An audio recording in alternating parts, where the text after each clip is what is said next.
All right, guys, we're going to talk about one of the beginning skills that we talk about every year. These are order of magnitude estimations, kind of known as Fermi estimations. Those two are slightly different, and we will talk about that at the very end, but ultimately they're going to serve the exact same purpose. So here's how it goes. You're going to get a type of problem that seems utterly and completely ridiculous to try to answer, okay, with little to no information. Something such as how many ping pong balls fit inside a Spainhour's room. The idea of this practice is that it's flexing your understanding of the world and trying to use stuff that you already know in order to make estimations. So the key thing here is I don't care how bad the estimation is, I don't want you to look up numbers, okay? I don't want you to look up how big X is or Y is or whatever, because that's not the purpose of this. As a matter of fact, to talk about the purpose of this, let's quickly go to this real fast. I should have planned this better and had this ready to go. I thought I did have it ready to go, honestly. But, so we'll talk about this around Six Flags. Where's it at? There we go. Okay, so the fact that they're Fermi questions was named after Enrico Fermi. Mr. Fermi was, as it says right there, ridiculously good at calculations, and he worked on the Manhattan Project. There's a lot more to him than that. But the basic story goes that he was standing at relatively safe distance when the atomic bomb was first tested, and he dropped a handful of pieces of paper, saw where they landed, took about a minute or two to do some quick calculations, and then estimated pretty darn accurately that it was about 10 kilotons of TNT. It was about the size of that bomb, and it was actually 20, which is stupid close for taking some small amount of information off of relatively small info. Okay, that's the idea of what it is that you're going to do. So, what am I expecting you to do? The first thing that you're going to do is you're going to come up with your like assumptions. Okay, this is in terms of other stuff we do, kind of like the given, the information that you have. Okay, well, you don't have information. So let's take this ridiculous question right here. How many ping pong balls fit inside Spainhour's classroom? Now, this particular part's going to take you a while. I'll let you know, I didn't kind of try to write anything down ahead of time. I'm trying to do this as I would have you do it, but I do have a little bit more experience with doing something like this. So I might say something to the effect of, I don't know, a ping pong ball is got about 1 inch in diameter. Okay, so let's go. Diameter is 1 inch of a ping pong ball.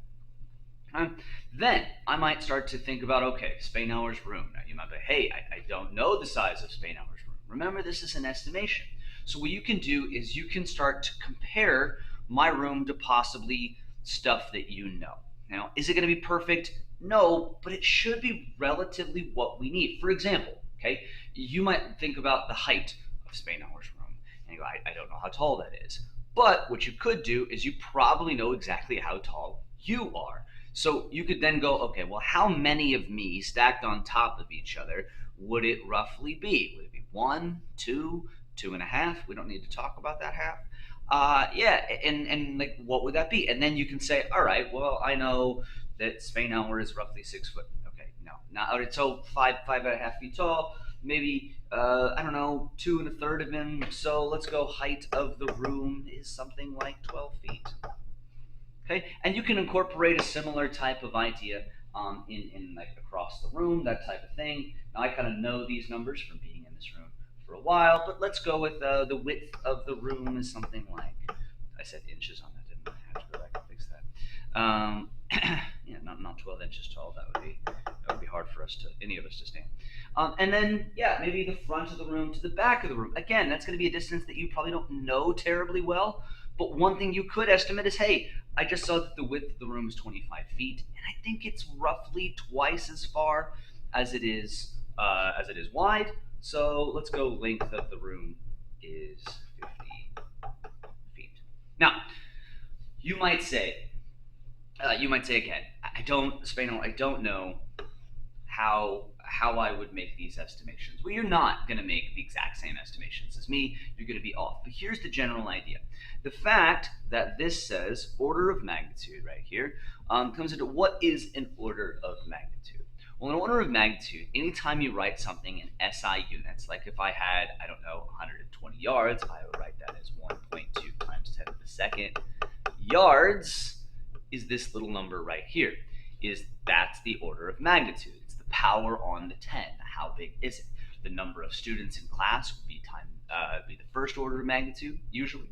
The order of students in one junior class is probably to the second. And on the school, we're talking about 1,000, so you're talking about order of magnitude of 3.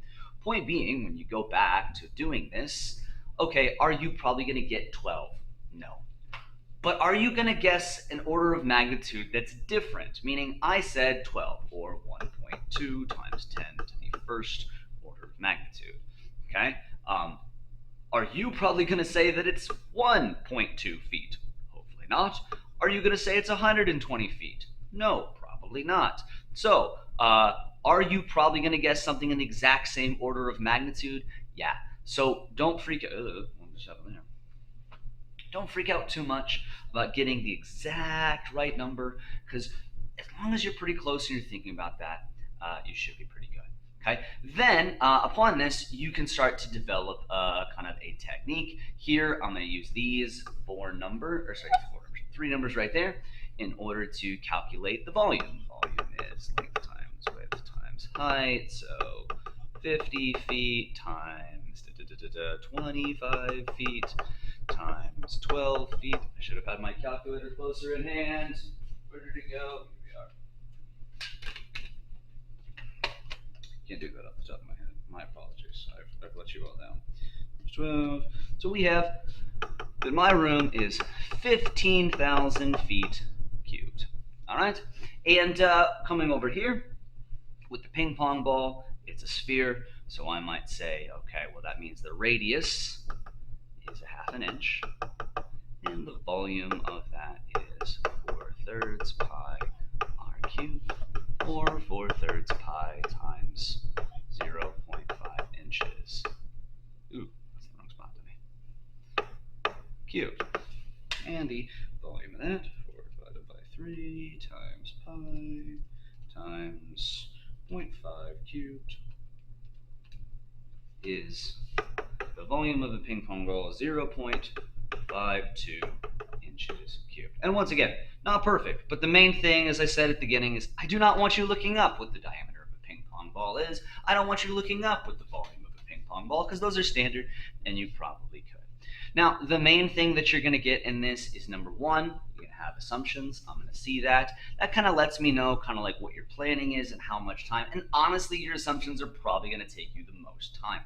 Then, if you have to do any calculations, sure. But the main thing with a Fermi question is usually it's kind of an extension, as it were,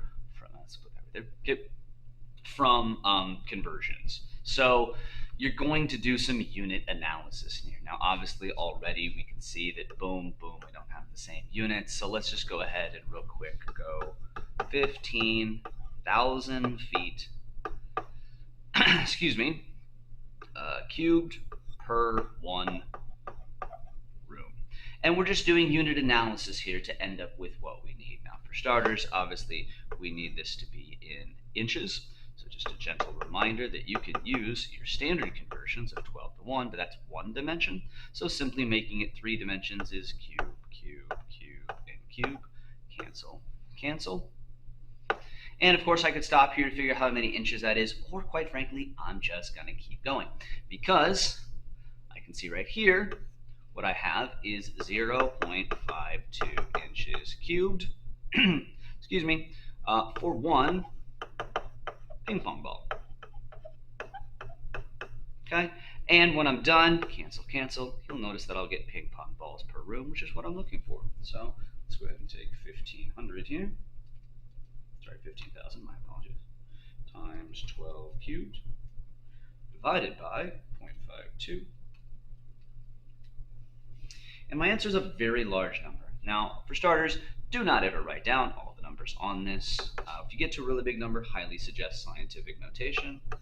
So I'm just going to go 4.98 times 10 to the 1, 2, 3, 4, 5, 6, 7 ping pong balls per room. Okay.